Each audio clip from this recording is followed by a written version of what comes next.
Minasan konnichiwa, vidéo yokoso, Nihongo Menmiyasho. Bonjour et bienvenue sur cette nouvelle vidéo. Alors aujourd'hui, désolé, mais j'ai un peu mal à la gorge.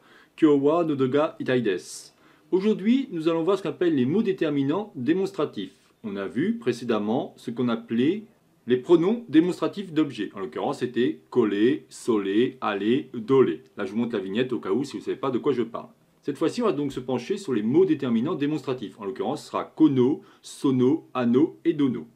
Vous allez voir que là, à la différence de coller, soler, aller, on va pouvoir automatiquement, il va falloir automatiquement mettre un nom. Mais avant toute chose, penchons-nous sur l'explication. Alors, kono est employé pour désigner un objet ou un être qui se trouve près du locuteur. Ça pourrait être ce plus loin ci, par exemple ce livre-ci, ou cette chose-ci. Sono est employé pour désigner un objet ou un être qui se trouve près de l'interlocuteur. Rappelez-vous, vous avez deux personnages. Vous avez c'est en fonction de l'objet qui va se trouver soit près du locuteur, soit de l'interlocuteur. Donc dans ces cas-là, il est employé pour désigner un objet ou un être qui se trouve près de l'interlocuteur, ce livre-là, ou alors cette chose-là. Ano est employé pour désigner un objet ou un être qui se trouve loin aussi bien du locuteur que de l'interlocuteur. Donc ce livre-là ou cette chose-là. Et le dernier, il est employé pour désigner l'objet ou l'être sur lequel porte l'interrogation. Par exemple, quel est ce livre-ci ? Alors si je vous donne maintenant des exemples, vous avez donc Naruto et Sasuke, et à chaque fois vous aurez le livre. Par exemple, Naruto parle à Sasuke, pardon. Ce livre est juste à côté, donc il dira Kono honwa desu ka. Est-ce que c'est ce livre-ci?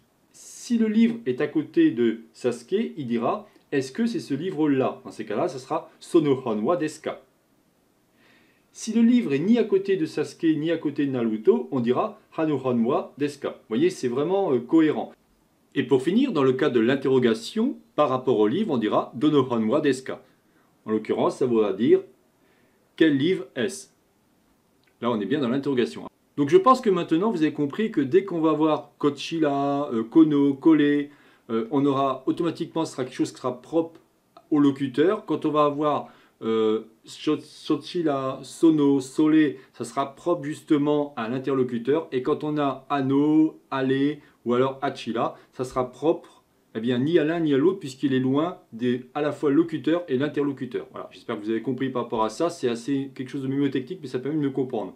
Alors pourquoi je vais parler tout à l'heure de kochira, sochira et achira? Ça sera justement la prochaine vidéo que l'on verra sur ce qu'on appelle les pronoms démonstratifs de direction.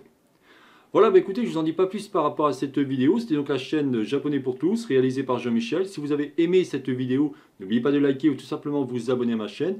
Je vous souhaite une bonne journée et à la prochaine vidéo. Jamatane!